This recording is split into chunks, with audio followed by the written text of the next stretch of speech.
Hi friends, നമസ്കാരം. നമ്മുടെ ഇഷ്ടവിശേഷങ്ങളായ സ്നേഹക്കൂടിന്റെ ഒരു അടിപൊളി വിശേഷമായിട്ടാണ് വന്നിരിക്കുന്നത്. അപ്പൊ എല്ലാവർക്കും നല്ലൊരു ദിവസം ആശംസിച്ചുകൊണ്ട് തന്നെ നമുക്ക് വിശേഷത്തിലേക്ക് പോകാം. അപ്പൊ തുടങ്ങുമ്പോൾ തന്നെ കാണുന്നത് നമ്മുടെ സേതുവിനെയും അതുപോലെ തന്നെ പല്ലവിനെയാണ്. അപ്പൊ പല്ലവിക്ക് ഭയങ്കര സന്തോഷമായി സേതു അവിടെ ക്യാൻറ്റീനില് ജോലിക്ക് വന്നത്. അപ്പൊ താൻ ധൈര്യമായിട്ടിരിക്കുക, തന്നെ ആരും തൊടില്ല, ഒരു പേടിയും തനിക്ക് വേണ്ട എന്നിങ്ങനെ പറയണം. താനെ ധൈര്യമായിട്ടിരുന്നോളോ, എവിടെ പോയാലും ഞാനുണ്ടാവും ഒരു ബോഡി ഗാർഡായിട്ട് എന്ന് പറഞ്ഞു. അപ്പൊ സേതുട്ട വന്നപ്പോ തന്നെ എനിക്ക് സമാധാനമായി, ഇനി എനിക്ക് സന്തോഷമായിട്ട് ഇവിടെ നിൽക്കാം എന്ന് പറഞ്ഞു. ഇനി എനിക്ക് ആരും ഒരു പേടിയില്ല എന്ന് പല്ലവി ഇങ്ങനെ ഉറപ്പിച്ച് പറയുകയാണ്. എന്നിട്ട് ഇവർ രണ്ടുപേരുടെ അങ്ങോട്ടും ഇങ്ങോട്ടും നിന്ന് ഭയങ്കര സംസാരവും ചിരിയും കളിയും ഒക്കെയാണ് കേട്ടോ. അപ്പോഴാണ് നമ്മുടെ ആനി ടീച്ചറും മാധുരി മിസ്സൂടെ അങ്ങോട്ടേക്ക് വരുന്നത്. ദേ അമ്പു നോക്കിയേ എന്ന് പറഞ്ഞു. അവര് തമ്മില് ഭയങ്കര പ്രണയം തന്നെ കേട്ടോ എന്നിങ്ങനെ മാധുരി മിസ് പറഞ്ഞപ്പം ആര് പല്ലവിയും സേതും തമ്മിലോ? അല്ല, അവര് തമ്മില് നല്ല അടുപ്പത്തിലാട്ടോ, പ്രേമം തന്നെ, ഒരു സംശയം വേണ്ട. ആയിക്കോട്ടെ, ആണെങ്കി ഇപ്പൊ എന്താ കുഴപ്പം? അല്ല, ഈ ഫ്രണ്ട്ഷിപ്പ് എന്നൊക്കെ പറയുന്നതേ വെറുതെ ആട്ടോ, അത് അങ്ങനെയൊന്നുമില്ല. അല്ലെങ്കിൽ ആരെങ്കിലും ക്യാൻറ്റീൻ കോൺട്രാക്ടറുടെ വേഷത്തില് ഇവിടെ എത്തുവോ? വന്നോട്ടെ, അതിനിപ്പോ എന്താ മാധുരി മിസ്സേ? ആ ഇന്ദ്രജിത്തിൽ നിന്ന് പല്ലവിയെ രക്ഷിക്കണം, അതിനു വേണ്ടിയിട്ട് തന്നെയാ സേതുവിന്റെ ഈ വരവ്. ഒരു കാമുകന് മാത്രമേ ഇങ്ങനെയൊക്കെ ചെയ്യാൻ തോന്നുള്ളൂ. അതെ, സേതു ഒരു നല്ല കാമുകനും പല്ലവി ഒരു നല്ല കാമുകിയാണ്. അപ്പോ ഇപ്പൊ ടീച്ചറിന് മനസ്സിലാ ആ കല്ലുകടി അങ്ങ് മാറിയില്ല ടീച്ചറെ എന്ന് ചോദിച്ചു ആനി ടീച്ചർ. ചമ്മല് മാറ്റാൻ ഒരു ചായയും വടയും അങ്ങ് വാങ്ങിത്തരാം, ഫസ്റ്റ് ഡേ ആയതുകൊണ്ട് എന്താണേലും നല്ലതായിരിക്കും, വാ വാ ടീച്ചറെ എന്ന് പറഞ്ഞുകൊണ്ട് ഈ ടീച്ചറിനെയും കൂട്ടിക്കൊണ്ട് ടീച്ചർ അങ്ങോട്ടേക്ക് ചെല്ലുകയാണ്. അപ്പൊ പല്ലവി വർത്തമാനമൊക്കെ കഴിഞ്ഞ് അങ്ങോട്ടേക്ക് പോവാ. ചായ കുടിക്കുന്നുണ്ടോ? ഇല്ല, നിങ്ങൾ കുടിച്ചോ എന്ന് പറഞ്ഞ് പല്ലവി അങ്ങോട്ടേക്ക് പോയി കേട്ടോ. അപ്പൊ ഇവര് പോവാണ്. എന്റെ പൊന്നു ടീച്ചറെ എങ്ങി വാന്നേ എന്ന് പറഞ്ഞ മാധുരി മിസ്സിനെ വലിച്ചുകൊണ്ട് ടീച്ചർ അങ്ങ് പോവാണ്. പിന്നെ കാണുന്ന ഇന്ദ്രനെയാണ്. ഇന്ദ്രൻ ആകെ നാണം കെട്ട് ചമ്മി ഭയങ്കര ദേഷ്യത്തിലാണ് നേരെ വീട്ടിലേക്ക് എത്തുന്നത്. വീട്ടിലെത്തുമ്പോഴത്തേനും തന്നെ ഇങ്ങനെ വന്നപടി ബാഗൊക്കെ എടുത്ത് വലിച്ചെറിയാണ്. ചെന്നാലും അവൻ എന്താ പറയാ, കടലിലോ പാതാളത്തിലോ എവിടെ ചെന്നാലും അവൻ. നീ ആരെ കുറിച്ചായി പറയുന്നത്? സേതുമാധവൻ. അവൻ അവൻ അവൻ മതില് പോലെ നിൽക്കുക, തൊടാൻ സമ്മതിക്കില്ല, മതില് പോലെ നിൽക്കുക. അമ്മേ, ഞാനല്ലേ അമ്മ അവളുടെ ഭർത്താവ്, അപ്പൊ എനിക്കല്ലേ അമ്മ അവകാശം എന്ന് ചോദിച്ചു. പക്ഷെ അവക്ക് അവനെ മാത്രം മതി, അതാ പ്രശ്നം. എന്ത് ചെയ്യാനാ, കൊല്ലും ഞാൻ എന്ന് പറഞ്ഞ ബോക്ക് തീരുന്ന ഒരു കുഞ്ഞു കത്തി എടുക്കാണ് കേട്ടോ. അപ്പോഴത്തേനും പേടിച്ചു പോയി രാജലക്ഷ്മി. ഒറ്റ കേറ്റിയും കേറ്റും എന്ന് പറഞ്ഞു. ഇന്ദ്ര, അമ്മ പേടിച്ചൂല്ലേ? പക്ഷേ അവന് പേടിയില്ല, ഒരു പേടിയില്ല അവന്. പ്രേമല്ലേ, കാമുകയല്ലേ, അപ്പൊ പിന്നെ അവൻ എങ്ങനെ പേടിക്കാനാ അല്ലേ? പക്ഷെ നെഞ്ചിലേക്ക് കുത്തി ഇങ്ങനെ ഇറക്കുമ്പോണ്ടല്ലോ അവനൊരു കരച്ചില് കരയും. ആ കരച്ചില് അവളും കരയും. അതെനിക്കൊന്ന് കേൾക്കണം എന്ന് പറഞ്ഞു. ദാ ഇങ്ങനെ അടുത്ത് നിന്ന് എന്നിട്ട് ഇവൻ ഒച്ചയ്ക്ക് കാറ് കാണും. ഇന്ദ്ര, നീ എന്തൊക്കെ കാണിക്കുന്നത് എന്ന് ചോദിച്ചു. ദേ, ഇതൊന്നും കൊണ്ടുള്ള കളിയൊന്നും വേണ്ട കേട്ടോ, പറഞ്ഞേക്കാം, അത് നിന്റെ നാശത്തിനെ കലാശിക്കുള്ളൂ, പറഞ്ഞേക്കാം. അതെ, ആണായ ഞാൻ ആണിനെ പോലെ പെരുമാറണ്ടേ അമ്മേ? പറ, എന്താ അമ്മ പറ. എന്റെ ഭാര്യ മറ്റൊരുത്തിന്റെ കൂടെ നഴിഞ്ഞാടി നടന്നാൽ പിന്നെ അത് കണ്ടിട്ട് മിണ്ടാതിരിക്കണം എന്നാണോ അമ്മ പറയണത്? കൊല്ലണ്ടേ അമ്മേ എന്ന് ചോദിച്ചു. അതിനാ ഈ കത്തി. മനസ്സിലാവുന്നുണ്ടോ? അയ്യോ, ഞാനത് ചെയ്യും. പക്ഷെ കോളേജിലെ ക്യാൻറ്റീൻ നടത്താൻ വന്നിരിക്കുന്നു അവൻ, ശരിയാക്കി കൊടുക്കുന്നുണ്ട് ഞാൻ അവന്. മോനെ, അതൊന്നും വേണ്ട എന്ന് പറഞ്ഞു. നീ അവനെ കൊന്ന നീ ജയിലിൽ പോകേണ്ടി വരും. അതാ അറിയാലോ, കൊലപാതകത്തിലുള്ള ശിക്ഷ എന്നാ ജീവപര്യന്തം. അത് വേണം നിനക്ക്. പക്ഷെ അമ്മ എനിക്ക് തിരിച്ചടിക്കണ്ടേ? എല്ലാം കണ്ട് സഹിക്കാനൊന്നും എന്നെ കിട്ടില്ല എന്ന് പറഞ്ഞു. എന്റെ പൊന്നിന്ദ്ര, ആവേശമല്ല, ഇപ്പൊ ബുദ്ധിയാണ് കാണിക്കേണ്ടത്, അത് നീ മനസ്സിലാക്ക്. കത്തിയിൽ കോർത്തെടുത്താൽ അതോടെ അവൻ ചിലപ്പോ അവസാനിച്ചെന്നിരിക്കും. പക്ഷെ ഒറ്റക്കുത്ത് അവസാനിക്കാണോ വേണ്ടത്, അതോ ഇഞ്ചിഞ്ചായിട്ട് പെടഞ്ഞ് നാഗരകിച്ച് ചാകുന്നതാണോ നിനക്ക് കാണേണ്ടത്? അത് നീ പറ. അമ്മ ഇന്ദ്രൻ കുറച്ചു നേരം ഒന്ന് ആലോചിച്ചോ. ഏത് വേണമെന്ന് നീ ഒന്ന് ആലോചിച്ചിട്ട് തീരുമാനിക്ക. നന്നായിട്ട് ആലോചിച്ച് തീരുമാനിച്ച മതി ഇന്ദ്ര നീ എന്ന് പറഞ്ഞു. ഞാൻ പറയും പെടയുന്നതാ നല്ലതെന്ന് ഞാൻ പറയും. അതെ, കത്തിയല്ല വാക്ക്. പക്ഷെ എങ്കിലും ആ കത്തിയില്ലെങ്കിൽ നന്നായി വേദനിക്കും. ഒരു തുള്ളി ചോര പൊടിയില്ല, പക്ഷെ നീറും. മുറിവുണ്ടാക്കാൻ ഇതിൽ കൂടുതൽ മനസ്സുകൊണ്ട് നന്നായി സാധിക്കും. ഇനിയെങ്കിലും നീ ഒന്ന് മനസ്സിലാക്ക് എന്ന് പറഞ്ഞു. ചില നേരത്ത് എന്നെക്കാൾ ബുദ്ധി അമ്മയ്ക്കാണ് കേട്ടോ. എങ്ങനെ അമ്മേ? ഞാൻ കാണാത്ത പല കാര്യങ്ങളും അമ്മ കാണുന്നുണ്ടല്ലോ അമ്മേ, ഇതെങ്ങനെയാ? അമ്മയുടെ മനസ്സിൽ എന്താ എന്നിങ്ങനെ ചോദിച്ചു. അവളില്ലേ സേതുവിന്റെ അനിയത്തി സ്വാതി. സേതുവിനും നോവില്ലേ? വല്യണ്ണല്ലേ, അനിയത്തിമാരുടെ പുതിയ രക്ഷകനല്ലേ അവൻ. അതുകൊണ്ട് സ്വാതിക്ക് നോവണം. അവളെ വേണം നീ തൊടാൻ. നീ തൊട്ട് നോക്കിന്ദ്ര, ആ സേതു വെരുകിനെ പോലെ ഓടുന്നത് നിനക്ക് കൺകുളിർക്കെ കാണാം.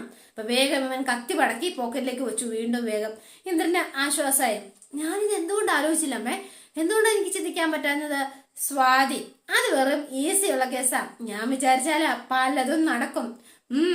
ഒരു വല്യേട്ടൻ വന്നിരിക്കുന്നു, കാണിച്ചു കൊടുക്കാൻ ഞാൻ അവന് എന്ന് പറഞ്ഞു.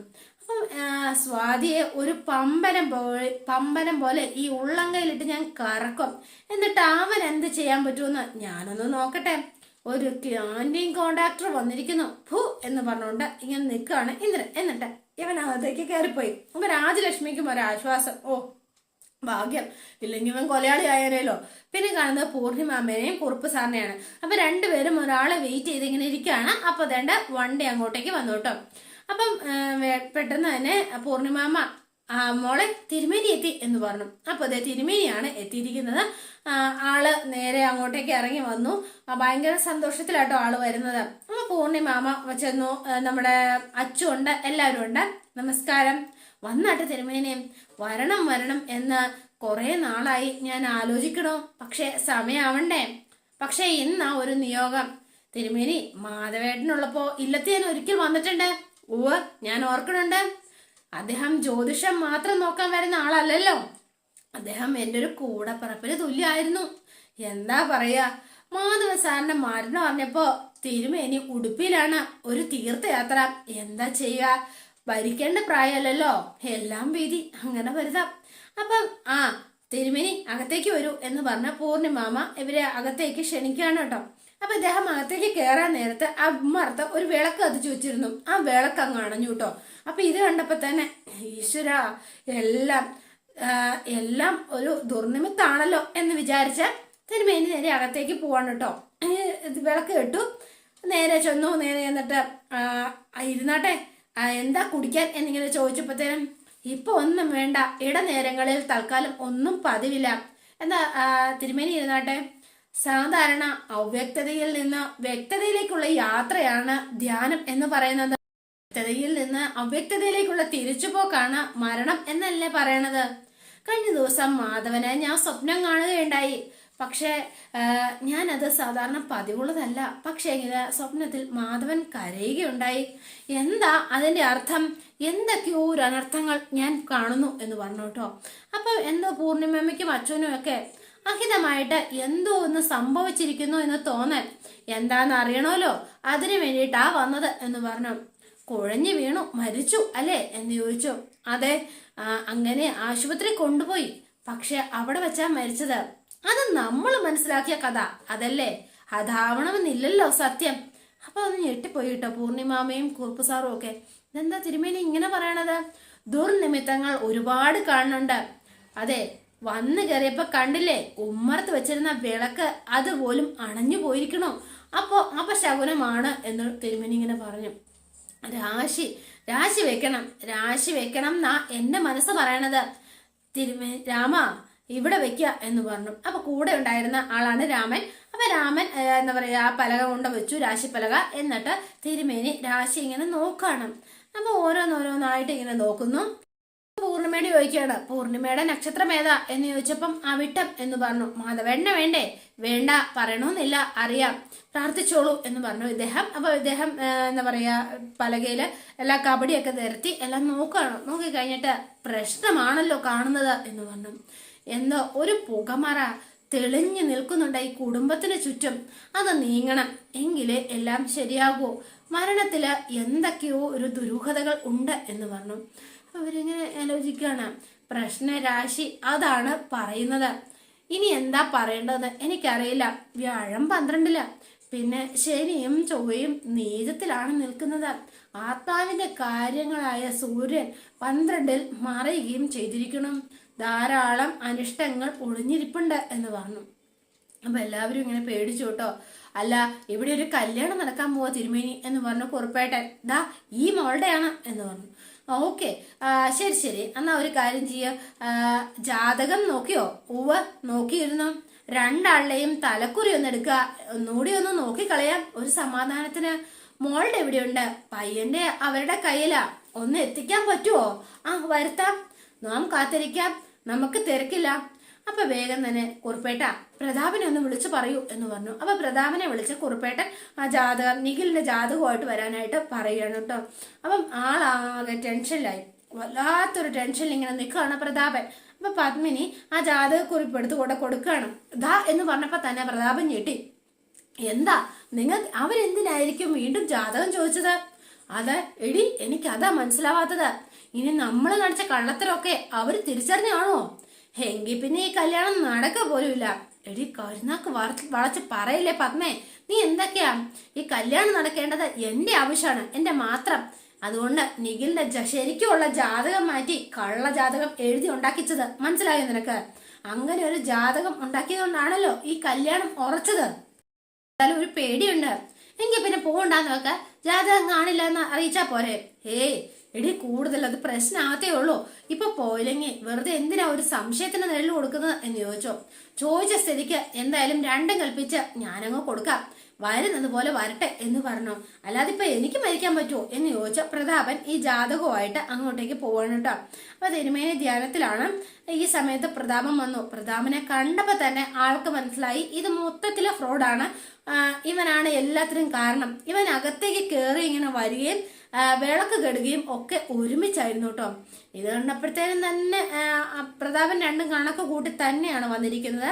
തിരുമേനിക്ക് കാര്യങ്ങളൊക്കെ ഏകദേശം വ്യക്തമായി. ഇവനാണ് ഈ കുടുംബത്തിന്റെ നാശം എന്നുള്ളത് ഏകദേശം തെളിവിന് സഹിതം എന്താ പറയാ എല്ലാം കണ്ടു കിട്ടിട്ടോ. അപ്പൊ നോക്കി നിന്നു. ജാതകം ഒരു വട്ടം നോക്കിയതാ, അതിന്റെ അടിസ്ഥാനത്തിലാണല്ലോ കല്യാണം തീരുമാനിക്കുകയും ചെയ്തത്. പിന്നെ നോക്കുന്ന എന്തിനാന്നാ എനിക്ക് മനസ്സിലാവാത്തത്.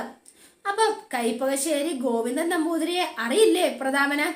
ജ്യോതിഷത്തിൽ അഗ്രഗണ്യനാണ്.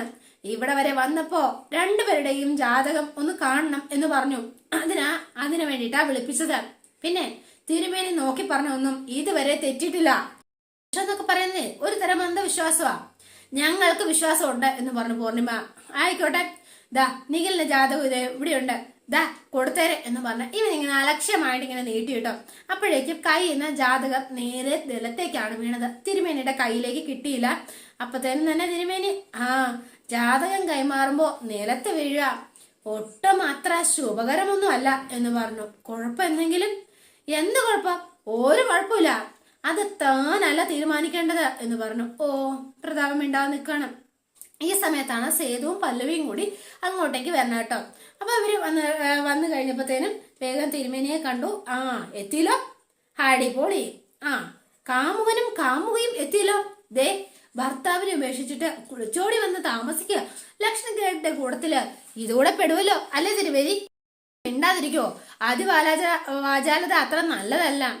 അച്ഛന്റെ മരണത്തിൽ ചില സംശയങ്ങളുണ്ടെന്നാ തിരുമേനി പറയണത്. മൊത്തത്തിലൊരു ഐശ്വര്യക്കേടുണ്ടത്രേ. അപ്പൊ സേതുവിനോട് പറഞ്ഞു, എങ്ങനെ ഉണ്ടാകാതിരിക്കും? നാട്ടിലങ്ങും കേട്ടുകേൾവിയായാലും ഇല്ലാത്ത കാര്യങ്ങളാണല്ലോ ഇപ്പൊ നടന്നുകൊണ്ടിരിക്കുന്നത്. ആരാ മാധവമേനോന്റെ കർമ്മങ്ങൾ ചെയ്തത് എന്ന് ചോദിച്ചു. ഞാനാ എന്ന് പറഞ്ഞു സേതു. മകനാ? ആത്മാവിനെ തൃപ്തി വന്നിട്ടില്ല എന്ന് പറഞ്ഞു. അതുകൊണ്ട് എനിക്ക് മേനോന്റെ റൂം ഒന്ന് കാണാൻ പറ്റുമോ? മുറി? അതിനെന്താ, കാണാലോ എന്ന് പറഞ്ഞു. എന്നാ വന്നോളൂ. അപ്പൊ അദ്ദേഹം മാധവ മേനോന്റെ റൂമിലേക്ക് ഇവരെ കൂട്ടിക്കൊണ്ട് എല്ലാവരും അങ്ങോട്ടേക്ക് ചെല്ലുകയാണ് കേട്ടോ. അപ്പൊ പ്രതാപൻ, എന്റെ പൊന്നു ചേച്ചി, എനിക്കറിയാവുന്നതല്ലേ, ഇയാള് മൊത്തം ഊടാ എന്നൊക്കെ ഇങ്ങനെ പൂർണിമയോട് പറഞ്ഞു. നീ വാടാ രാമ, ഇങ്ങോട്ടേക്ക് എടുത്തോളൂ എന്ന് പറഞ്ഞു. ഒരു നൂല് ഇങ്ങനെ എടുക്കുകയാണ് കേട്ടോ. അപ്പൊ രാമൻ അതെടുത്ത് കയ്യിലേക്ക് കൊടുത്തു. അപ്പൊ ഇദ്ദേഹം ഇങ്ങനെ മാറി നിന്നിട്ട് അതെങ്ങനെ പിടിച്ചിങ്ങനെ നോക്കാണ്. ഇതെന്താ ഇയാൾ കാണിക്കുന്നത് എന്ന കുറുപ്പമാവനോട് ഇങ്ങനെ പ്രതാപൻ ചോദിക്കുകയാണ് കേട്ടോ. അത് എന്താന്ന് വെച്ചാലേ, കുറുപ്പ ചോദിച്ചു കേട്ടില്ലേ? അത് കയ്യിൽ എന്താന്നാ ചോദിച്ചത്? അത് പോസിറ്റീവ് എനർജി എടുക്കാനുള്ള ഉപകരണമാണ്. അയ്യോ, ഇതോ എന്ന് ചോദിച്ചു. കുട്ടികൾക്ക് കളിക്കാനുള്ള കളിപ്പാട്ടം പോലെ ഉണ്ട് കണ്ടിട്ട്. ഇദ്ദേഹം ഒന്ന് തിരിഞ്ഞു നോക്കി പ്രതാപന്റെ സംസാരം തന്നെ അദ്ദേഹത്തിന് ഇഷ്ടപ്പെടുന്നില്ല കേട്ടോ. വല്ലാത്തൊരു ഇറിറ്റേഷൻ.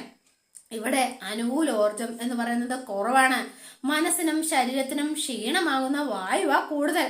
അതിനിപ്പോ എന്താ, ആ ജനലങ്ങ് തുറന്നിട്ടാ പോരെ എന്ന് ചോദിച്ചു പ്രതാപൻ. അത്രയല്ലേ ഉള്ളു കാര്യം. എടോ തന്നെ പോലൊരു വിഡി എന്ന് പറഞ്ഞു.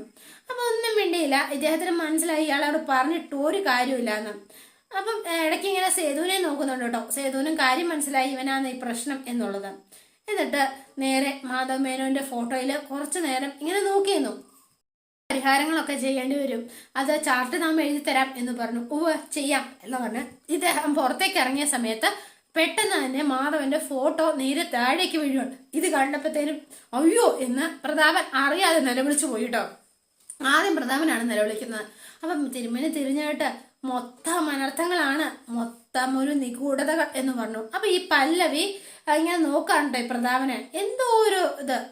എന്റെ പൊന്നോ, ഇതെന്ത് പരീക്ഷണമാണ് എന്റെ ശിവനെ, മൊത്തം ദുർനിമിത്തങ്ങളാണ് എന്ന് തിരുമേനി ഇങ്ങനെ പറഞ്ഞിട്ട് അദ്ദേഹവും ബാക്കിയുള്ളവരും എല്ലാവരുടെ പുറത്തേക്ക് ഇറങ്ങി പോവാണ് കേട്ടോ. അപ്പൊ അതോടെയാണ് ഇന്നത്തെ വിശേഷം അവസാനിക്കുന്നത്.